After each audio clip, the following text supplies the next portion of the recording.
Ya estamos compartiendo el mate con Diego Ponti, que ahora lo vamos a arreglar, porque este mate, Diego, está activo desde las 6:10 más o menos. Ya dio todo, Así ¿eh? que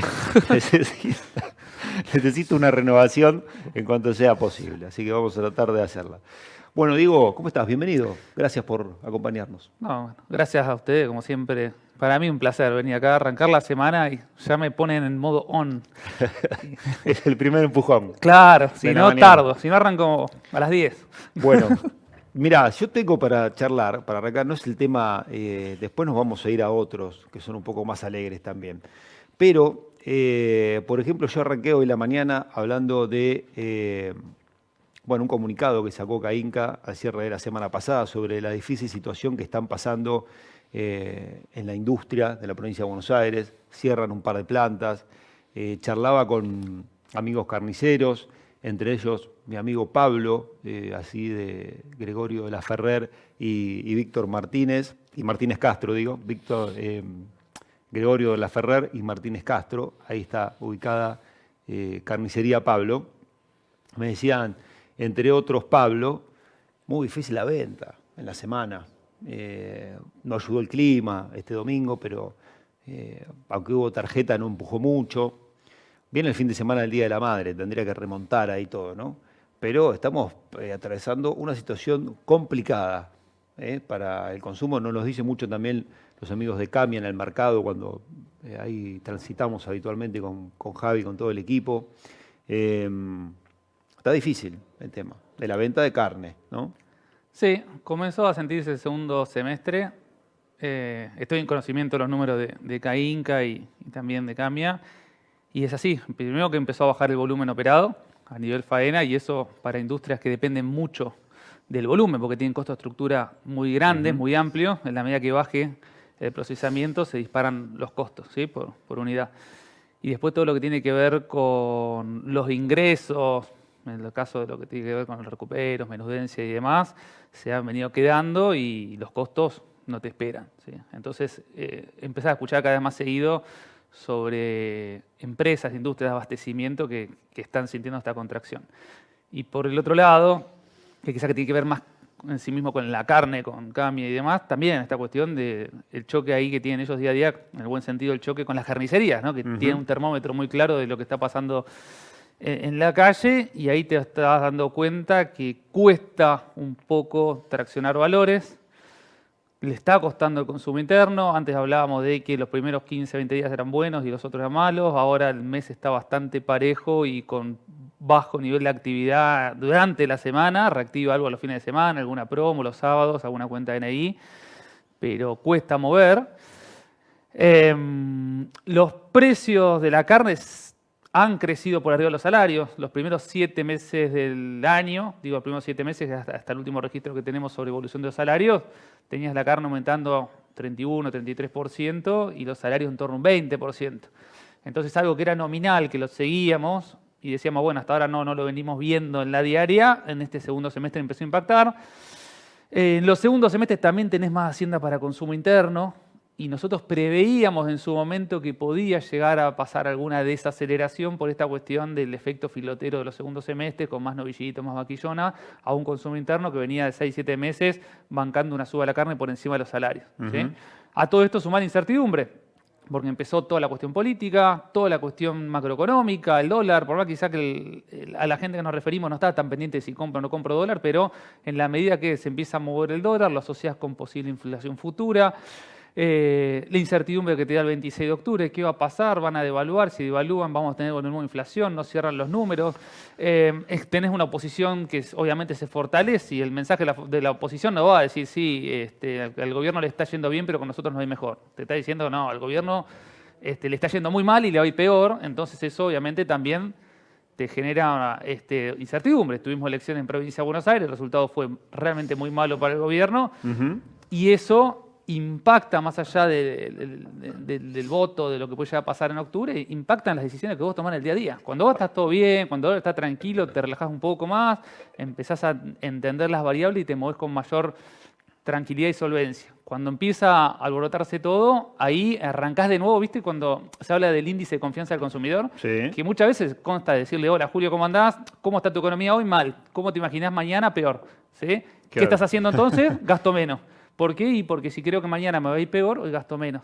Entonces Ahora, tenés un ahorro preventivo si es que tenés la posibilidad de hacer un ahorro. Ahora, Diego, gracias Pili por esto. Vamos a hacerle honor a este mate renovado. Yo te entiendo lo que vos me decís, pero esta semana pasada los matarifes y abastecedores en el MAG pagaron hasta 3.790 pesos el ternero y la vaquillona livianos de Fieldot. Eso quiere decir que la oferta no la tienen disponible. Bien, ahí tenemos que abrir una Te una caché ahí. ventanita. ¿eh? Te caché ahí. Sí, tenés que sacar otra ventana, un subgrupo. Abrimos un subproducto. Uno es más macro que tiene que ver con los momentos del año. Ahora, después ponemos la lupa arriba y ¿qué tenés? Lluvia e incertidumbre preelectoral. La lluvia, lo vienen comentando ustedes todos los días, complican muchísimo los movimientos, se ha recortado mucho la oferta, sobre todo todas las zonas aledañas al mercado. Viene lloviendo todos los fines de semana, de acá entre el día 4 y 7, hacia adelante va a volver a llover. Tocó feriado el viernes. Fin de semana largo, bueno, ahora se viene el Día de la Madre, pero es más hacia adelante. Entonces tenés por un lado eso y después por otro lado, de nuevo el ruido, de nuevo las elecciones. Dentro de lo que se puede manejar en lo productivo, el productor pone un poco el freno a mano. ¿Por qué? Porque está diciendo, che, cuidado con el tipo de cambio, no cierran las cuentas, ¿qué va a pasar en las elecciones? Ya nos ha pasado en otras experiencias de elecciones que antes de ese fin de semana de elección baja la oferta. Entonces le sumás eso al tema de las lluvias y las dificultades para sacar Hacienda, los matarifes tienen que salir a comprar igual, tienes que reponer y ahí es donde pagas más. Después, ¿cuánto más? ¿Cuál es el techo que pagás? Y bueno, dependerá mucho, seguramente serán lotes puntuales los de 3.700 que tienen muy buena calidad y hay nichos dentro del mercado, también no podemos hablar del consumo como todo, que no sienten la crisis. Vos Sí. tenés un segmento ABC que lo que es el segmento de arriba, el percentil superior en ingresos en la población, no hay crisis que lo toque. Sale a comer igual, quiere pagar por lo mejor, quiere asegurarse la calidad, la prioridad es el abastecimiento de calidad y eso se paga y no hay ningún problema. Después el grueso, el que le impacta a lo que vemos acá en lo que es Caín, Cami y compañía, ahí sí que lo sentís, ¿no? Que quizás es lo más masivo y lo que más te pesa y lo que más pondera a la hora de hacer todos tus números. Ahora, este contexto en el que puede ser que haya algún productor que está reteniendo, no porque no pudo cargar porque llovió o porque se le atrasó un engorde en el corral por la lluvia y todo eso, sino que dice, no, yo voy a esperar un poquito porque vienen las elecciones, pensando en que se puede devaluar el peso y eso impactar directamente en la venta de su producto, ¿no? A ese no le conviene tal vez tratar el esfuerzo de vender antes, si se va a hacer de dólares. Vos si no estás esperando a ver si se devalúa y sube el precio en pesos después, pero me Claro. parece que tal vez es una buena alternativa en lugar de esperar esa posible devaluación, si vos al revés vendés en pesos. Lo que querés hacer es comprar dólares. Te conviene vender antes. Sí. A veces. Lo que pasa es que si vos vendés antes, ya quedás jugado, porque vos no cobrás al contado, entonces lo más probable es que quizás cobrás el 30 de octubre. Y vos ya jugaste, ya vendiste, chau la hacienda, y vas a cobrar el 30 en pesos, y ahí hay que cruzar los dedos que pasa esa semana, el 30 o el, no sé, 3 de noviembre. A En menos cambio, que vendas de contado. Al menos que venda de contado, que si vendés de contado seguramente vas a tener un descuento, obviamente, ¿no? Y las tasas de descuento hoy son altísimas. Lo mismo, vos cobras un cheque hoy. Sí, no vas a descontás, vender claro. consumo directo a 3.790 pesos de contado. No, es imposible ese precio, que fue un tope con por lo menos 21 días en el MAC. Claro. No, hay muchos precios. Lo mismo cuando hablamos de invernada, ¿no? Que viste, aparece en algún remate televisado o en alguna feria muy puntual un ternero de 100 kilos a 6.000 pesos, un poco más, como apareció. Y se alborota todo, pero viste, ese tipo resulta que hace novillo, que responde 3-1. Sí. Entonces, cuando averiguás un poquito más el hilo de la historia, empezás a entender por qué alguien puede pagar eso, ¿no? Sí, sí, tal cual. Pero bueno, tiene que ver mucho con los manejos de los tiempos. cuándo vas a cobrar. También si asumís que va a haber un salto del tipo de cambio y vas a dar mejor precio, si hay un salto del tipo de cambio, lo más probable es que bajen las tasas de interés. Si bajan las tasas de interés, lo más probable es que el descuento del cheque sea menor, el porcentaje. Entonces jugás un poco a eso, ¿sí? Que la incertidumbre, que el ruido sea todo alcista en términos de Hacienda. Y eso lo tomás no porque se te ocurra a vos, sino en función de experiencias pasadas. Creo yo que esta va a ser distinto igual, ¿no? No va a haber tal salto de cambio, de tipo de cambio extraordinario. De hecho, la última semana, con toda esta cuestión de la ayuda, el salvataje, el plan Bessent de Estados Unidos, yo no veo tanto margen a un super salto del tipo de cambio. Sin embargo, sí creo que los números para la ganadería, para el que tiene que vender novillo, para el que tiene que vender novillito o vaca, van a seguir siendo muy buenos. Hoy son muy buenos. Y por más que mueva un poco el tipo de cambio, van a ser muy buenos. El productor tiene muy grabado tal vez esta cuestión de que detrás de una devaluación va una intervención del mercado. Y ahí sí que era un problema, porque vos te devaluaban por un lado y por otro lado te decían si eso no se va a ir el precio de la carne porque te vamos a alterar, te vamos a cerrar exportaciones, te vamos a manejar los ROE, te vamos a obligar a poner carne barata. Entonces, en definitiva, el precio que llegaba al productor no era el precio real, sino era el precio del privado más el sector público, el gobierno de turno interviniendo. En este caso tienen que dar dos cuestiones que van en sentido contrario a lo que dice el gobierno. Una, que te dice no voy a evaluar. Abro paréntesis, ningún gobierno te dice mira que voy a evaluar después de las elecciones. Totalmente, ¿no? claro. Sigo. No lo avisan, Lo más importante para mí no es lo económico, sino lo político. Porque si vos mañana me devaluás, supongamos, sale todo mal en octubre, no cierra las cuentas, se va a Estados Unidos, lo que quiera, y el dólar se te va, no sé, a 1.800 pesos. El precio de la hacienda no va a quedar neutro. Porque va a mejorar la competitividad de la industria, porque vas a ir a buscar más novillo y vas a tener que pagar un poco más porque los novillos no los generás de un día para otro. Esto no es como una fábrica de tornillos que acelerás y tenés más tornillos. Vaca tenés poca vaca, las vas a tener que pagar más y eso se va a trasladar a novillito y vaquillona. Entonces, el precio de la hacienda va a copiar muchísimo más rápido que las experiencias pasadas ese movimiento del tipo de cambio. ¿Sí? De todas formas, para que tengas una idea, hoy un ternero está más o menos $3 en pie. El promedio de los últimos 15 años fue de $1.80. Para volver a ese promedio, tenés que tener un tipo de cambio de 2.400, 2.500 pesos. Y que el precio del ternero quede inmóvil en pesos. Vos ves una mega devaluación, vas de los 1.400 y pico que estás hoy a 2.500. No lo está viendo, pero... Nadie, sí, ni el más pesimista. Claro, te iba a decir el canal. No lo está viendo ni el más pesimista. ¿Sí? Ni el más pesimista lo está viendo. Y en ese caso estarías en el promedio, no te estás yendo abajo. ¿Sí? Entonces, tenés un cierto blindaje ganadero. De hecho, en el último año y medio, en los 22 meses de este gobierno, tuviste un montón de bombazos para la ganadería y la actividad se defendió bien. Saliste parcialmente del cepo, tuviste movimientos de cambio, tuviste en derecho de exportación, viviste la experiencia de 48 horas sin derecho de exportación, a ver qué pasaba con la ganadería, un cuco, el maíz, esto que el otro, y sin embargo los precios siguen firmes. Sí. Entonces, la ganadería, con un gobierno que simplemente se dedique a no intervenir, ya es suficiente para que la actividad esté firme. Y si te corres de Argentina, y me adelanto a lo que vamos a ver quizá más adelante, en el mundo tenés una ganadería con precios extraordinarios y funciona. No es que somos una burbuja nosotros, que a mí me preocuparía decir, che, Diego, mirá que en el mundo de la carne está para atrás, a Uruguay le cuesta, a los demás países le cuesta, y qué pasa si acá cambian las reglas de juego. Bueno, eso no pasa. Entonces, mientras se mantenga un gobierno con esta política, si se quiere, libertaria, como quieran llamarla, que te ayuda muchísimo simplemente por no intrometerse en los negocios, la ganadería se va a mantener muy bien y los precios del productor van a seguir siendo muy buenos y sobre todo las relaciones de compra-venta van a ser buenas. El maíz no va a ser un problema, va a seguir estando barato. Los insumos van a seguir estando baratos. Diego, te invito a que te tomes el mate que está un poquito caliente. Ya te cebo otro. Vamos a la pausa y volvemos para charlar un poquito de lo que está pasando fronteras afuera, ¿no? De la República Argentina y cómo impacta eso también en nuestros amigos productores que nos están mirando. Pausa breve, volvemos enseguida. Seguimos en Mercado Visión, nos sigue acompañando Diego Ponti de AZ Group para charlar un poquito de lo que está pasando con el negocio ganadero. Y mientras vos te tomás ese mate, Diego, yo te voy a hacer una pregunta que es nada más y nada menos que trasladarte lo que algunos productores amigos que nos miran habitualmente nos consultan a nosotros, ¿no? A través de Canal Rural nosotros podemos brindarle a los amigos productores precios, por supuesto, del mercado, de cañuelas, de invernada, también precios de exportación. Y accediendo al rural.com muy fácilmente, todos los amigos productores pueden entrar ahí, mirar los precios del novillo de exportación en Uruguay, en Paraguay, ¿no? Para Ujú. compararse un poco.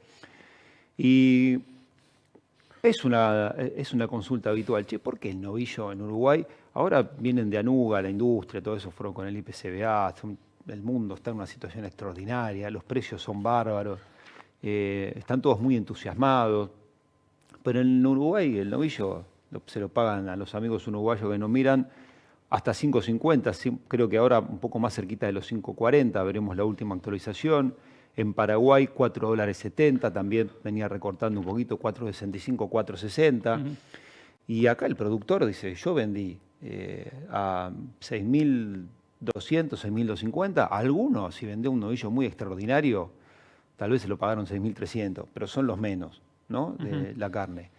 Y eso con el dólar actual, si el productor agarra los pesos, dice, me voy a comprar dólares, es 4,30, Ujú. 4,40, ponele. Entonces, ¿por qué se da esa diferencia tan grande? Si el producto argentino es de, digamos, está en la cresta de la hora en cuanto a calidad, con los países vecinos de la región, no te digo con Australia, con Estados Unidos. Bien, yo Hice creo larga la que pregunta para que puedas tomar el mate, sí, digo. no, no, traté de ir juntando las piezas rompecabezas para tratar de dar una idea Ahora coherente. tomo mate yo, dale, Bien, te escuchan. el mercado de la carne es de un producto que se comporta casi como una especialidad, no es tanto como un commodity. Entonces no es igual para todos, ¿sí? Eso Bien. por un lado. Entonces, en sí mismo hay distintas calidades de carne y también, más allá de las calidades, hay distintos rendimientos de carne. Cuando yo veo los números de Uruguay, por ejemplo, de procesamiento, ellos definen un dressing mucho más áspero que el nuestro, o sea, van mucho más fino y tienen un rendimiento de 54, 55%, y acá en Ujú. Argentina 59%. Sí. Está. Entonces, ahí tenés un factor ya que Determinante. determina mucho el precio, ¿sí? ¿Qué es lo que le pasa al productor acá en el ámbito local? Cuando hablas con los productores, le vendo a tal frigorífico que me paga más, pero me rinde menos, el otro me paga menos, pero me rinde más. Es lo mismo a nivel internacional. Uno. Dos, lo que dijiste vos, la calidad de carne de Argentina es buenísima. Bueno, demostrásela al mundo que es buenísima. Para vos es buenísima, sí, tiene que ser elegible el otro lado. ¿Qué quiere decir elegible? Que el otro entienda que también es buenísima y que los dos macheen y que vos encima le puedas asegurar al que está del otro lado que siempre le vas a vender esa misma calidad durante mucho tiempo. Hace un año y medio, hace 20 meses más o menos volviste al mundo, ahora tenés que ganar clientes. Ahora estuvieron en los frigoríficos y PCB y compañía en la feria de Anuga, en Sí, Alemania. señor. Sí, señor. Y muchas de las cosas que lees esta cuestión, sí, se establecieron nuevos negocios, interés y van a hacer pruebas. ¿Viste? Che, bueno, mandame un par de contenedores, mandame algunas muestras y demás. Bueno, eso tenés que empezar a construirlo, los negocios, ¿sí? Si no es elegible del otro lado, no va a tener mejor precio. Después otra cuestión tiene que ver con la calidad de clientes que tenés. ¿A quién le vendes vos? ¿Cómo es tu cartera de clientes? 63% va hoy a China y sabés que China en general es más de volumen que de calidad. Si bien cada vez más crece en calidad, es mucho volumen. Después tenés lo que tiene que ver con las cuotas. En Estados Unidos una cuota mínima de 20.000 toneladas. Ojalá que ahora el 14 de octubre haya alguna novedad para la carne vacuna. Argentina, especialmente, que se amplíe esa cuota. Ojalá. Después tenés lo que es Europa, bueno, Israel y Chile. Y no mucho más. No abriste grandes mercados. No tenés el Japón o el Corea del Sur y demás. Después a nivel arancelario es otra cuestión. Que ahí no hacemos diferencia con Uruguay. Los dos tenemos los mismos problemas. Que pagás arancel en todos lados. Tenés muy pocas cuotas, ¿no? Australia tiene una cuota enorme, en Estados Unidos se la aprovecha al máximo, nosotros solamente 20.000 toneladas. ¿Querés ir a Japón mañana y te dicen, ok, lo sanitario, y pagas un arancel casi del 40%, entonces no es negocio y no traccionás? Que tenés un nuevo cliente en el mundo, que estás volviendo al mundo, estás con mucho más energía y estás tratando de abrir nuevos canales. El cliente te dice, dale, me encantó, Julio, la carne argentina, mandame, no sé, X cantidad de contenedores. Vos te das vuelta, venís de acá y ¿de dónde sacamos la hacienda? Porque de la calidad de carne que me pidieron, que es la que vale más, y de mis proveedores tengo 2 de cada 10. Y la verdad que no puedo hacer tantos contenedores de ese tipo de calidad. ¿Y qué termino haciendo? A los productores que están del otro lado les termino pagando un promedio para clientes promedio. Y esos 2 o 3 productores que hacen carne de elite caen la volteada y cobran el promedio. Entonces, tiene que ver mucho con eso, con el producto, con lo del dressing, con la calidad de clientes que tenés.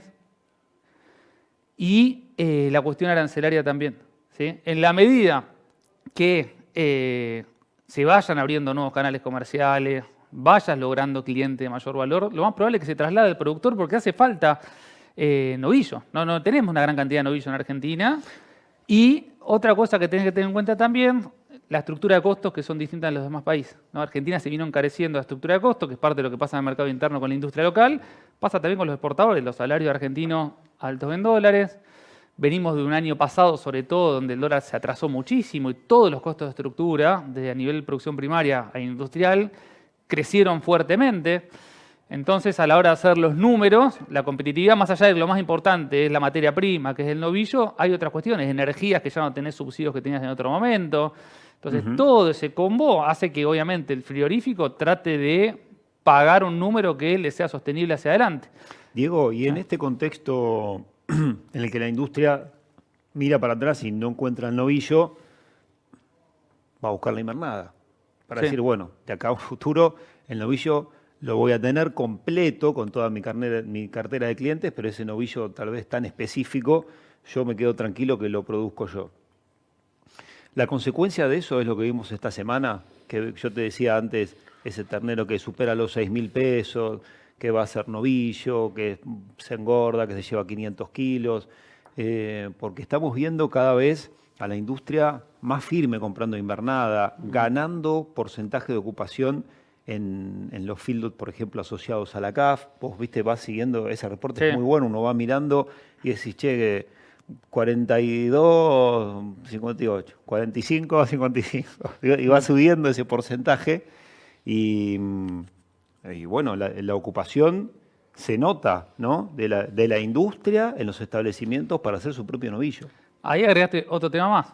Antes, esa industria dependía al 100% de vos, productor. Hoy depende el 70% de vos. Porque el 30% quizás que lo tiene ya con hacienda propia. ¿Y por qué tiene ese 30% con hacienda propia? Y justamente para eso. Para no que te dé salida a pagar mucho en los momentos puntuales, como estos días que está lloviendo, dificultades para abastecerse y demás. No hay costo más caro para la industria que la capacidad ociosa. Entonces la industria salió a jugar en producción por una cuestión de necesidad, una necesidad estratégica de abastecimiento. Entonces ahí también tenés un factor que te alivia un poco la presión sobre ese novillo, porque algo se genera propio y se traslada la presión hacia los terneros. Hoy el ternero recriado es una de las estrellas, ¿no? El de más de 300 kilos, que después le agregás en 150 días, hasta 200 días en corral, lo llevas a peso pesado.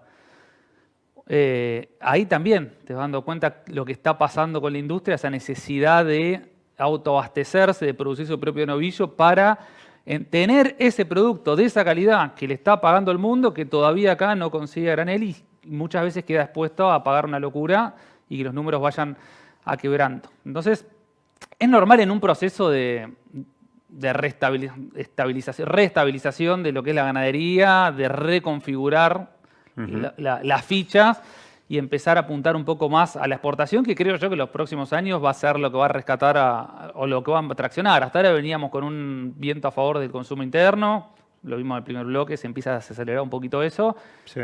Empalmamos por suerte con la exportación, que creo que para los próximos años Argentina no se desprende del mundo, va a tener valores extraordinarios y va a cambiar mucho, me parece, la forma de negociar.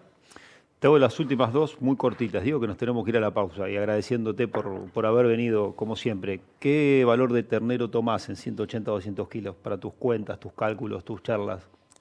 Nosotros estamos en el ternero, el de los $3, de 4.4, 4.400 pesos aprox. 4.400 pesos. Sí. ¿Y cómo viene la gira de esta semana con los amigos de AZ Group? Mira, ahora ya me estoy yendo para Bolívar. Tenemos el grupo muchos amigos en Bolívar. Así que vaya al grupo a las 2 de la tarde.